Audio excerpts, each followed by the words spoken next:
ਇੰਜ ਕਰਕੇ ਗਿਆ ਮੰਚ ਤੇ ਚੜਿਆ ਤੇ ਆਪਣਾ ਮੰਗਣ ਵਾਲਾ ਤੂੰਬਾ ਕੱਢ ਕੇ ਸ਼ੁਰੂ ਕਰਤਾ।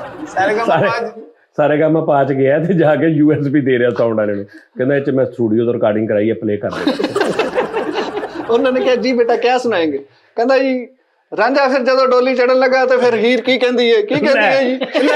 ਇਸਮਾਈਲ ਦਰਬਾਰ ਸਾਹਿਬ ਨੂੰ ਕਹਿ ਰਿਹਾ ਕਿ ਰਾਂਝਾ ਜਦੋਂ ਡੋਲੀ ਚੜਨ ਲੱਗੀ ਹੈ ਕੀ ਕਹਿੰਦੀ ਹੈ? ਕੀ ਕਹਿੰਦੀ ਹੈ?